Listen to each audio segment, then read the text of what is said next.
Hello everybody, Calamity here. Hope your week is going well. Today's video is going to be about the developer discussion that was posted on the 6th of November. And you're about to watch a highlight from my stream last night where I basically just read and react to it live. And I'll see you guys back here afterwards, but let me know what you guys think of the changes that are coming in Genshin in 5.2. I'm going to go over the developers discussion that was released on the 6th. I would have made this video sooner, but I was making the combat event stuff. So here it is. We have, it's like an artifact auto lock feature. I haven't read this ahead of time. I just saw like this little image, but let's see what they got cooking. So let's see. The first thing, treasure compass. Discover even more chest locations. There are sure to be some that have slipped through the net. Ta-da! Treasure compasses can now detect a wider range of chests, such as... Oh my god, yes! Such as time trial challenges and Seelies that are yet to return to their Seelie courts. You're one step closer to treasure. Dude, this is great! But the...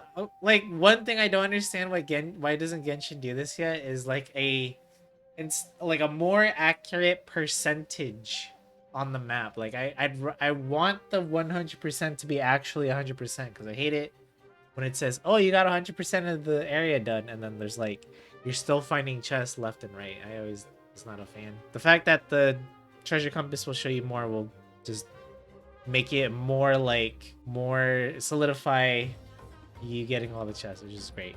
Love that change. Automatically swap treasure compasses and Oculus Resonance Stone based on the region. Small quality of life change, but a welcome one. Enable quick swap. That's getting turned on immediately. 2 optimizations above will be applied to all currently available regions. Hell yeah. Alright. Next up is artifacts. Auto lock feature now upgraded. Handle everything with a single click. To make it easier for you to manage large quantities of artifacts, and to make it simpler to understand and use the auto lock feature, the feature has been optimized. Excuse me. Starting from version 5.2, the next version, you can use the recommended lock plan. Once enabled, you don't need to do anything yourself. The system will auto lock any artifacts that meet requirements. So automatically lock 5-star artifacts that meet requirements.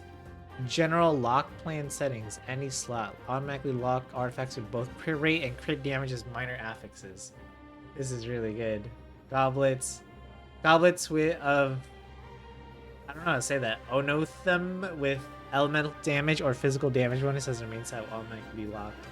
Circlets with crit rate or crit damage will be automatically locked. This is okay. Like I'm okay with looking at the substats before like judging, because sometimes you will get like a crit rate, crit damage, whatever, main stat circular rate, but then you see the substats and it's like flat HP, flat defense, flat attack, and then like defense percentage. You're like, ugh, I don't need that to be automatically locked. But that's a good way to be lazy, I guess. And then you can set lock plan for artifacts with only 3 minor affixes. The plan's number of required minor affixes will be reduced by 1.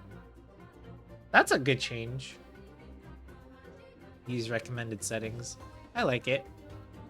I'll probably mess with it a little bit once it's out. Recommended general lock plan and set lock plan have preset auto-locked affixes based on the common applications. The recommended artifact plans will be adjusted in line with updates to the game, so you don't have to adjust anything yourself. Wow. That's fancy. Oh, sorry, I'll get something similar. If you want to keep things simple, you can enable this setting with just one click. If you have your own custom needs, you can set plans for each set or component. Okay, that answered my own question, because I was going to say, like, if you're building a support character or a healer, then none of these really matter, because, right, you don't need crit rate or crit damage unless you're doing like a Favonius support crit rate, but if you're doing like a healer or like Shilinin, he just needs defense and energy recharge, so we would look for that specifically for her. That's cool. This is a really nice change. Next up is Artifact Astral Mark feature now available. As well as Auto Lock, you can now use the marking function to filter your artifacts even further. This can be paired with the Auto Lock feature, so artifacts that meet your basic requirements are automatically locked, while those you choose to focus on are marked with a star. Artifacts that are not locked can be salvaged or used for mystic offerings. Nice. Marked artifacts will be automatically locked and given priority display in the artifacts list to make it easier for you to locate them. Excellent change. Can they also just upgrade the artifact inventory limit though? Just make that maxed out, please. Feature for sorting artifacts in order they were obtained. Sometimes you may wish to prioritize checking the artifacts that you have most recently obtained. Starting from version 5.2, a button will be added to the artifacts page, allowing you to sort by so much artifact quality of life, but they refuse to let them drop more often or do a double drop, huh? Doesn't that sound like it would come in handy when collecting large numbers of artifacts from Natland secret spaces? Sure. Weapon selection page optimizations. In order to make it more convenient for you to check the weapons you already have when obtaining new weapons, weapon amount, level, and refinement rank information will now be displayed on the Foraging Shop and Battle Pass pages. That's pretty cool. If you want to know how much you already have. Not really for me because I haven't bought the Battle Pass in forever. But it says Foraging Shop as well, so when you're forging weapons, you'll also know. Teapot improvements. You can purchase wood that you've already obtained from the Realm Depot in the Serenity Teapot. Alright. Must be nice, I guess. What's more, the cooldown of using the boon of the Elder Tree will be reduced from 15 seconds to 5. Oh, that's actually really nice for those that farm logs all day. Increased base damage for certain elemental reactions. Based on continued observations of the different elemental reactions in combat, adjustments will be made to allow a wider variety of characters and lineups to shine. Starting from 5.2, the base damage of Overloaded, Superconduct, Electrocharged, and the Shatter reactions will be increased. These adjustments have already been implemented on the 5.2 test server and will continue to observe the results to ensure the quality of your combat experience. Step in the right direction, but some reactions need like a total rework or more than just a numbers adjustment. So for example, okay, Overloaded that's fine to get a numbers tweaking, but right there, Superconduct is used on physical damage teams, but you don't use it because the reaction does damage. You use it because it shreds physical resistance. So getting a damage increase to Superconduct, unless it's a really noticeable one, isn't quite the right thing for Superconduct. If you wanted to make this reaction better, you could improve the elemental, or the physical resistance shred on this reaction, and it would be a lot better. Maybe, I think it's like 40% by default, but if it was like 50, or it might be 30%, I don't even remember anymore, but if it was like 10% more, 15% more, that'd be a nice way to do it. Or you could maybe add more effects to it. Electrocharge could definitely use a numbers increase. Shatter, I never mess with Shatter. Can you even shatter bosses? I don't think so, because freeze, it's completely useless for bosses, right? It doesn't even do damage, it just freezes. It's good for lesser enemies, but when it comes to bosses, it doesn't do much. It doesn't do anything. But these adjustments, hopefully they're pretty noticeable. We'll have to wait and see once 5.2 rolls around. But it is, again, slightly the right step in the right direction. I would like to see more in-depth changes to the reactions, though. Like, I had an idea of like, hey, your crystallized shield explodes when it gets, when it expires or an enemy hits you and it does a bunch of geo damage, or like electrocharge bounce between bosses so it can do single target damage or something. But yeah, numbers tweaking is nice, but I want to see more in-depth changes, mechanics changes to some of the reactions, or even adding some new ones could always change things up. Because Genshin definitely needs a meta shakeup. The last big one we had was in Sumeru when Dendro was released, because that was like, again, that was one of the most fun times I've had in Genshin, because we were all experimenting and learning and trying different stuff out. with Dendro, and we're like, let's try aggravate teams, let's try spread, hyper bloom, burgeon, bloom teams, etc., etc. Like finding teams like the Kaching hyper carry one that uses both Dendro and Animo, so that Kaching or any of your choice of Electro DPS is benefiting from Swirl, res reduction, and the increase in damage taken from aggravate was like a really cool combo. And I let Kaching do a ton of more damage. Anywho, sorry. Next up is the Imaginarium Theater. Increase the blessing level buffs for special guest stars. Starting from 5.2, the blessing level buff effects received by special guest stars. Oh, okay. So this is something that you can take outside of the theater. So those characters are just definitely gonna get. I believe it's 20% right now, so it's gonna be 40%. Increase to HP, attack, defense, and I think that's it. To the character, which is nice. Means they're going to be more useful for some certain Spiral Abyss and other annoying fights. Now that you're unaffected by elemental type restrictions, you can enjoy more powerful buffs. Maybe it's time you try to add more special guest stars to your team. New character and boss tags added to the performance prep page.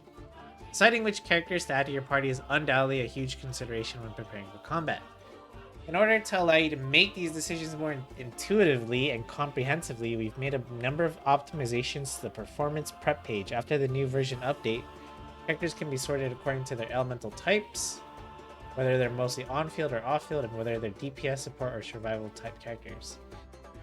If you're bringing, I mean, I guess this is okay, but if you're bringing a character into the theater, and I would assume you're playing, like, you know, with them built somewhat, I would assume you know what kind of character they are. But I guess if you can filter your DPSs, your sub DPSs, I guess that's convenient when picking a team. All right, I mean, I don't need it, but I guess some other people might. The number of characters in each category will be displayed in the selected character areas. It's pretty nice, so you can have a good idea of how much of each element you have. They will also be displayed when drawing character cards. New supporting cast record feature. Starting in December, you will be able to view a record of the characters your friends have borrowed on the supporting cast page. Nice. What's more, in response to your feedback regarding completing all acts in one go, starting from 5.2, after completing at least 3 acts as well as your dialogue with Wolfie, you can press the next act on button on the finalization screen after each successful performance to continue your challenge. Okay. Yeah, sure. So there's also like a return to lobby if you want to take a break from the run or something. This brings an end to the latest developer discussion. We hope that better experience in future versions. Well, overall, some nice changes. Definitely artifact filtering is going to be nicer. Although I wish they would buff artifacts themselves, like more drops. I would have preferred they added, like how we got a world level 9. I wouldn't mind another tier of difficulty in each domain.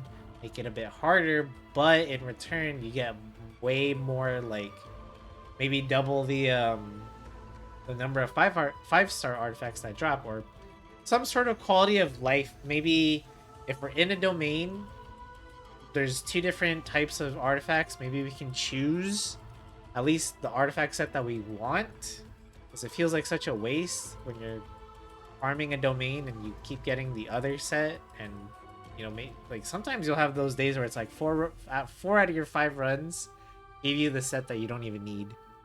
So I wish there was more quality of life for farming artifacts themselves. This is nice after you farm them to filter them out so you can see what you need. But this treasure thing, this is good. As someone that's lazy to explore and just wants a little compass to tell me where to go for those last few chests especially, really nice change. I appreciate that one a lot. And as I said before, with the elemental reaction things, I hope this is like a prequel to them buffing more reactions in different ways, in more interesting ways in the future. Hopefully, fingers crossed. Um, but yeah, the numbers change is going to be good, and hopefully that means we can see even more team variety when it comes to endgame content. But we'll have to wait and see just how much those numbers change. And last but not least, the theater.